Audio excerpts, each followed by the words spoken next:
Last weekend I was working on another Planet Coaster 2 video and I ran into the issue of vertical loops. Now it's always surprised me how tricky it is to build vertical loops in a video game about building roller coasters, but it's all because of how Planet Coaster's Coaster Builder handles verticality. So I was really hoping that when Planet Coaster 2 came out, that was one of the things that they would address with the Coaster Builder. Like the three main things were I was hoping that smoothing would be improved, I was hoping that there'd be like an advanced move tool where I could just move elements and pieces of track around, like how you can with scenery.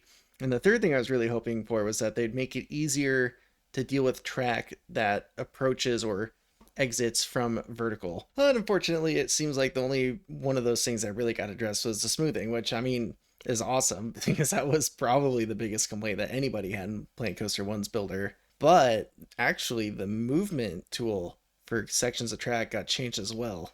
But now that it's different, a lot of the little workarounds and tricks I used to use in Planet Coaster 1 to move track don't work anymore. Or at least so I thought. So I accidentally found something out while I was building a vertical loop for that other video that I mentioned, and I don't really know if there's any documentation about this, or even if there was, I doubt anybody would be able to find it. But there is actually a way to make the movement tool work more like it does in Planet Coaster 1. Almost. It's not the exact same, and I'll show why by building a vertical loop. So here's the finished product. It's a custom vertical loop in Planet Coaster 2, but getting this shape was even trickier than it already was in Planet Coaster 1, and that's because of those changes to the movement tool. Well, what changed with the movement tool in Planet Coaster 2? Well, it has to do with smoothing again. So in Planet Coaster 1, if you were to select 4 pieces of track like this and move it, the only pieces that would change shape were these blue sections, the first and last. These ones in the middle would maintain their shape. But like I said, these blue ones would then get absolutely wrecked because they would be taking all of that movement. But since these ones in the middle wouldn't change at all, it was really useful for positioning specific pieces of track because you could just treat these pieces at the end as sacrificial pieces, move it to where you wanted, and then delete them. But as you can see in Planet Coaster 2, every single piece that you highlight changes as you move it. And this sucks because now you can't just move existing pieces of track without them changing. So now let's look at what that means when you're trying to build vertical loops. So in Planet Coaster 1, there was a trick for building loops where you just build a nice loop that crashed into itself. See how it's not getting out of its own way right there. Then you would just add a sacrificial segment to the end, select it, and the second half of the loop, move it over, and then smooth it all out. But can't do that in Planet Coaster 2. Hypothetically, the new movement tool sounds like it would be better for creating loops because you don't just end up with one janky piece at the top. It kind of smooths it all out as you go. But since Planet Coaster 2 still struggles with verticality, it actually makes it impossible. See, as soon as I try to move it, it complains that the track limits are exceeded. And I don't know if you caught this, but you see what's going on here? As I move it over, it tries to move the top piece the opposite direction that I'm moving it. And it's all because of changes to the movement tool, the improved smoothing in Planet Coaster 2, but with Planet Coaster 2 still struggling with verticality. So the workaround is to use that trick that I found while working on that other video to make Planet Coaster 2's movement tool work more like Planet Coaster 1's. And all it takes is the shift key. So if I highlight 4 segments of track and start to move it, but then I hit shift, it works more like Planet Coaster 1's. As you can see, this first segment and this last segment are the 2 pieces that are getting distorted, but these red segments in the middle that are highlighted retain their shape. So cool, we can just do this and build the loop like we did in Planet Coaster 1, right? Well, you'd think so, but as it turns out, if you try to do this while building a vertical loop, it still has that issue where the top segment that's selected goes the wrong way, and then it complains that that other section is going beyond its limits. Why don't I show that to you by building a custom vertical loop? So a quick rule of thumb that I use for building loops that are shaped like this is the 50-80-75 rule. So we'll start by having a 20-meter segment and move it to 45 degrees. Then we'll reduce the track length by 50% to 10 meters and move it up to 90 degrees. Then we'll change this to 80% down to 8 meters, move it to 135. Then 75% down to 6 meters to 180 degrees, completely inverted. So now I'll just repeat that pattern in reverse. So we'll take this 6-meter segment down to negative 45 degrees. Then we'll extend this one back out to 8, go all the way down to negative 90 degrees. Then we'll extend this one back to 10 to negative 135. And then this is the one that goes all the way out to 20, all the way back to flat. And that'll give you a nice shape that's pretty close to the default loops in the game. So now that I've got that shape that I'm looking for, I can just do the old Planet Coaster 1 trick. I add a sacrificial piece at the end, and I select the second half. And I'm going to hold shift to try to move it over. And look at that, it still has that same issue where it goes the wrong way. In this case, it's doing it even worse because remember, this shift button is supposed to make it so that the segments in between don't get distorted. And here this vertical piece is twisting to the opposite way of how I'm trying to move it. So it's even worse than it was in Planet Coaster 1. So now what can we do? Well, like I've been talking about, the issue that Planet Coaster has is with verticality. So we can get rid of these problematic vertical pieces and replace them with our sacrificial pieces. And now I can move it. And even better, these pieces in the middle that I don't want to get distorted aren't getting distorted. So I can move it exactly to where I want. And to figure out where I want, I'm just going to pause when the train hits right there, so we can see how much clearance we need. And usually a good way to just do this quickly is to do it according to this support, because we already know the support's going to clear. I'll just give it a little extra, make it on the other side of the support. So sweet, we've got the exit of our loop right where we want it. Now we can do the same thing with the top of our loop, add sacrificial segments, highlight the whole thing, and move it into place while holding shift. And the key to this is we want this top segment to be directly in the middle of the entry and the exit of the loop. So to do that, as I'm moving it, I'll pay attention to these guidelines on the ground and try to get it right between these two footers. Right about there, I think.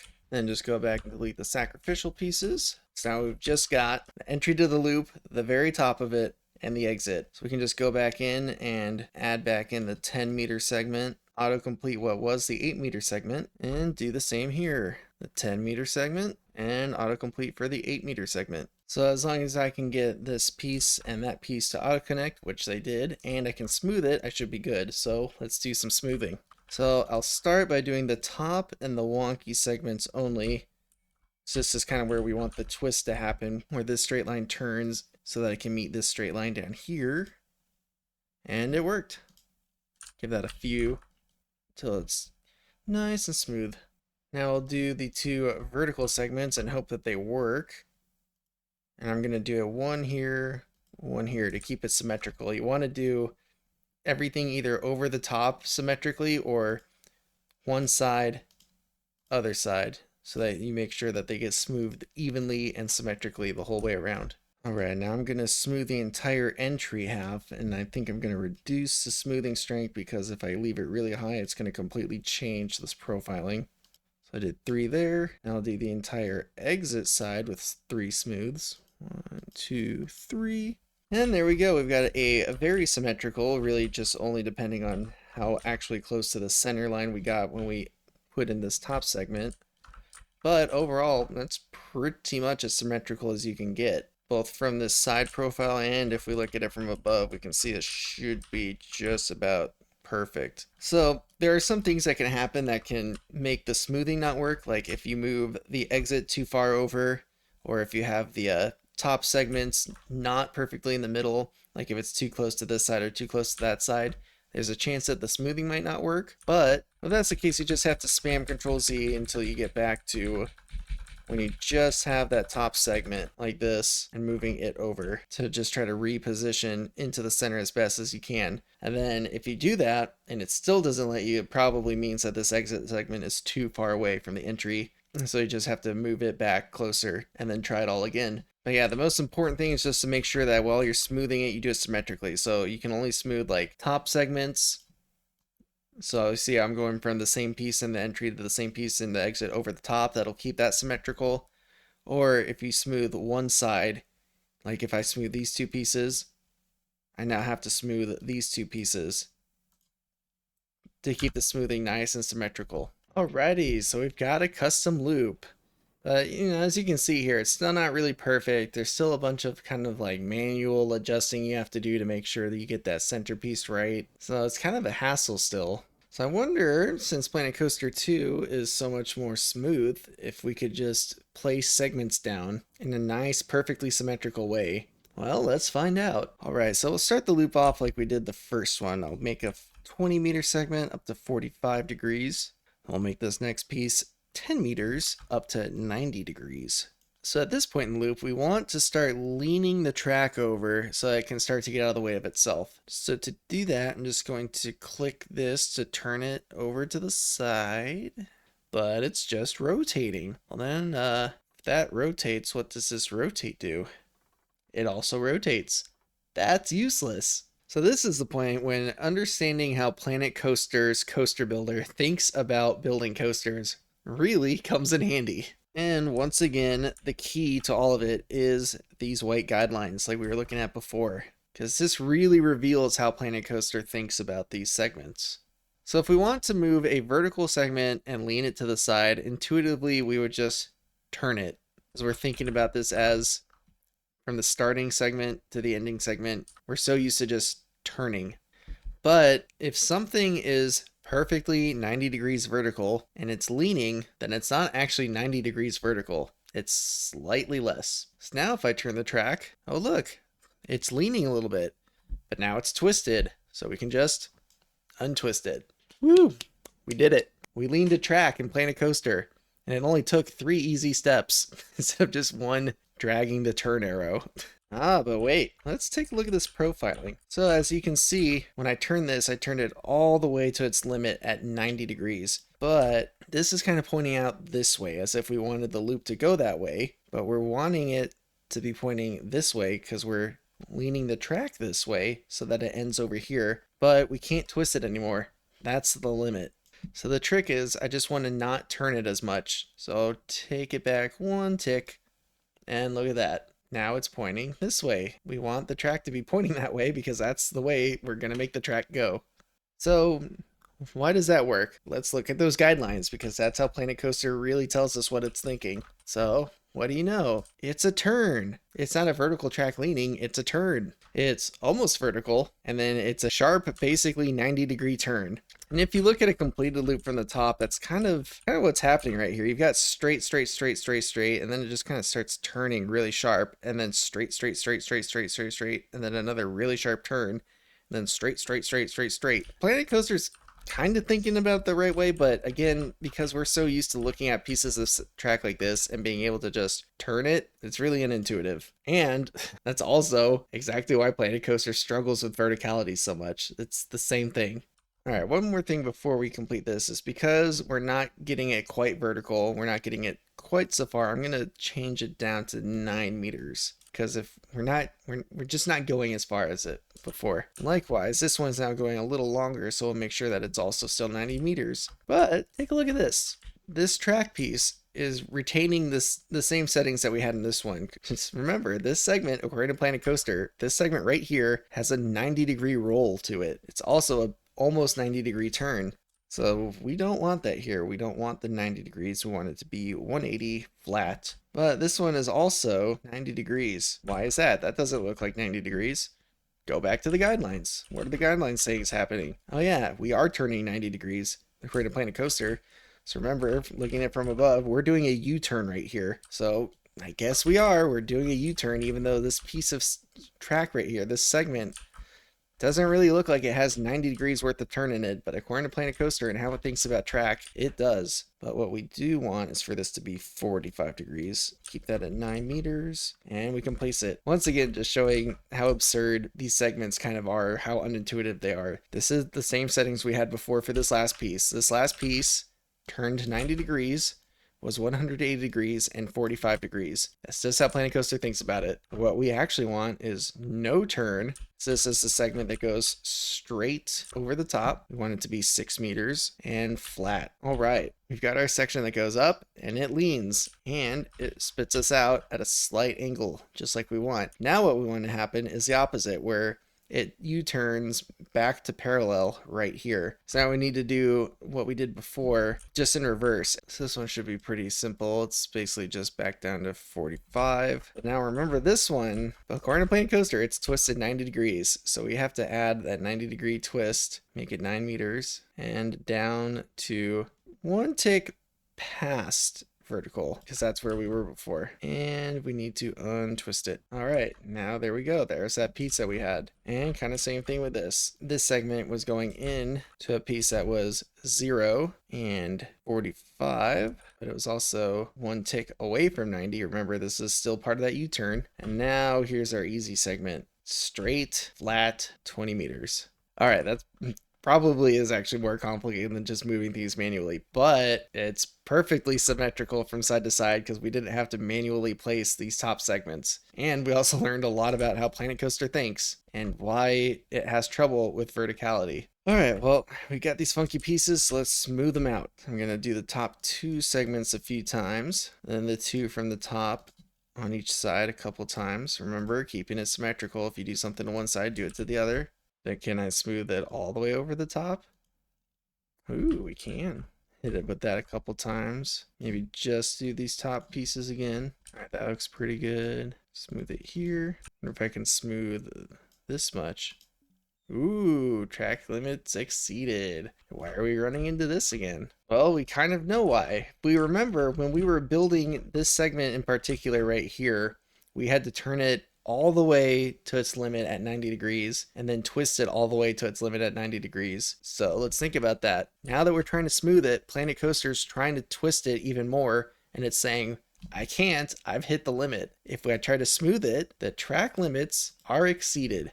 And that's what's happening there. So yeah, I was really hoping that they would fix that when they were working on Planet Coaster 2. Like I said, that was one of the 3 main things I was kind of hoping got fixed, but we're pretty much left in Planet Coaster 2 with the same coaster builder. It's very familiar. It's what everybody's used to from Planet Coaster 1, so it kind of makes sense that that kind of quirk of it didn't get changed, because otherwise I think the entire builder would work completely differently. It's just unfortunate because we're still stuck with limits like that, where we just can't smooth stuff because Planet Coaster thinks we're twisting it to its limit already. So, is there anything we can do about this? I think there is. So if we think about it, we're twisting this 9-meter segment all the way to its limit. So what would happen if we used smaller segments that didn't quite twist to their limit, maybe halfway to the limit? Would we be able to smooth it now because it's not twisting to the limit? Well, let's try it out. So instead of doing a big 20-meter segment, we'll do half and only go up 2 ticks. And then there's our 45, 20 meters total. All right, so now normally here we would have the 10-meter segment, but we'll drop it in half to 5 and we'll go up 2 ticks. Well, remember when this was our 10-meter segment, this was the piece that was turning 90 degrees. Since we're doing it in half, we'll turn this one to 45 and 45. So we're getting the lean down.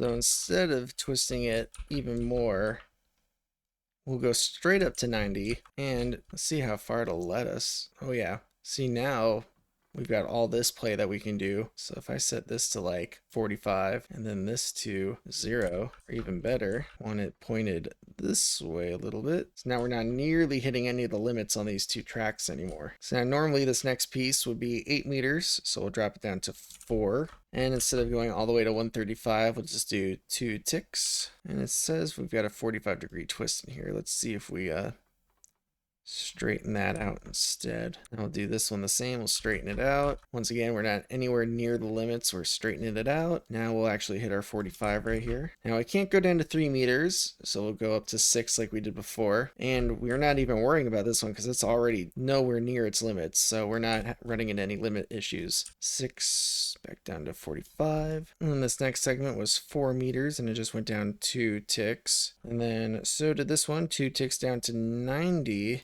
And now this is our 5-meter segment. It's going down into the funky twisted part from vertical into the funky twist. So the funky twist rotating 45 degrees, slight 2 ticks that way. Then we're unrotating. So that would be perfectly flat, but we were actually twisting a little bit that way. This one just was our nice 45 degrees untwisted. All right, that looks like it's going to parallel. No twist needed here. Back into straight 10-meter territory here. So up 2 ticks, then up 2 ticks. Let's see, does that look right? We got our straight track, funky bit, straight track, funky bit. All right, that looks like it. Now let's see if we can smooth over this entire thing. We can't. Yeah, so it still seems like even with all that extra effort, the smoothing tool is still backing itself into a corner where it runs into some sort of track limit. I wonder if we tried the opposite now. So we've got short segments. What if we just replace it with a single long segment right here? Do the same over here. What if we can smooth these now? Ooh, we can. Interesting. So yeah, I guess sometimes you just have to kind of fiddle with it. Maybe there's not as much rhyme and reason to it as I thought. Can I do the whole side? Ooh, I can now. No, can't do that side. I guess sometimes you just have to fiddle with it and try things. If you hit a limit, delete the piece, replace it with a longer one, replace it with the shorter ones. Who knows? Still just the game struggling around vertical segments. And let's think about the reason why we tried to build these loops. It's because it was kind of a hassle trying to manually move stuff over, but I mean, look at these things. They're like super wide, super wonky, running into track segment limits. Like, yeah, I would say that was not as easy as just doing it manually like we did with this loop back here. But what if there was a way to kind of get the best of both worlds? So let's once again start back with our 20-meter segment up to 45, 10-meter segment to 90, 8-meter segment to 135, 6-meter segment to flat, 6 out of flat, then 8 to 90, 10 to negative 135, and then 20 to flat. All right, we've got our old school loop. Let's do the trick, but this time we're only going to move the bottom segment over. So we'll add our sacrificial piece, highlight it, hold shift to move it over, sacrifice the sacrifice. And now going to delete the entire top half of the loop. So now what we're left with is just the start of the loop, the ending right where we want it. But we know a little bit more about how Planet Coaster's coaster builder works now. So let's see if we can use that to our advantage. Be 5 meters, up 2 ticks, up 2 ticks. Now we go to 4 meters, and I'm going to do the turning here. So 2 ticks over, I'll just do just 1 tick now. And we don't need that turn anymore. Down 2 ticks. So now let's do the same on the other side. 5 meters, up 2, 5 meters, up 2. And we went down to 4 meters, up 2, a little turn. And we undid the turn, 2 more little ticks. Now we have almost completed loops. Let's see if we can connect them in the center with an autocomplete. All right, now by doing that, we've kind of got the best of both worlds where we've got perfectly symmetrical because we did the exact same segments on both sides. We connected it with a unique top piece that was auto-completed for us, and we've got it exactly how wide we want. Nice. So let's see how smoothing works. First, I'm going to smooth out this funkiness up here because we've got this weirdo piece. We just want it to be nice and straight. Now I'll smooth each side a little bit. Maybe I can even do over the entire top. Ooh, it worked. I'm just going to smooth that. Now it's kind of egg-shaped. I wonder if it'll even let me do to here. Ooh, we got lucky. So let's do that. Wait to there.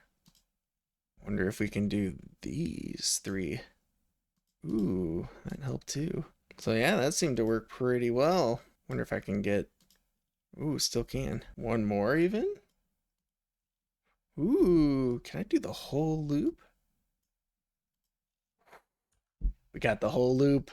Look at that. We were just able to smooth that entire thing. Didn't even complain about verticality at all. I think that might be the winning method right there. Best of both worlds. Let's look at it from the top. Oh yeah. Still symmetrical on the side, still symmetrical. And I think out of all of them, that was probably the easiest one. We basically used the fast and easy method just to move the ending piece over exactly to where we wanted. And then instead of having to fiddle with getting the top one exactly centered, we just let autocomplete do it for us. And it seems like it's smoothing even easier than before. Nice. All right. So only one last thing to do. Let's see how it rides. I'll just get that test mode going. All right, so this rainbow loop we have up here, this was our first attempt. Not exactly the best. Let's see this one. You know what? For me, that's pretty good. And it was a pretty simple technique, all things considered. With all the struggles we just went through together, I think that one might have been the easiest one. But my secret is I spent the last week doing all these struggles off camera to figure out how to do this simple one. But I decided to keep all the struggles in the video because we learned something today. We learned that we can still move pieces without distorting them by holding shift, because letting go of shift, it smooths out the entire thing. We learned about Planet Coaster's struggles with verticality and how even while using shift, we can't get the exact same results as we did with Planet Coaster 1 because of whatever's going on here. We learned that anytime you're going vertical in Planet Coaster, you need to take a look at these guidelines down here to realize what it's actually thinking. Oh, look at that. It's a turn. And we learned that if you twist track pieces too much to their limits, and then tell Planet Coaster to smooth it for you, there's a good chance it'll complain that it can't because it's already at the limit. It can't go any further. And I think with all that knowledge combined, you now have a good understanding about why building a vertical loop like that makes the most sense. There you have it. Planet Coaster 2 still struggles with verticality just like it did in Planet Coaster 1 because it's the same coaster builder. It's a lot smoother now, but it's the same coaster builder, so it's running into the same issues. I wish they would have fixed it, but they didn't. So, if only, I guess. Anyway, adios amigos. And stay tuned because now that I wasted a week on this video, I think I can finally get back to the video I was trying to make a week ago, and hopefully that won't take another week to make. God damn it, I took too long!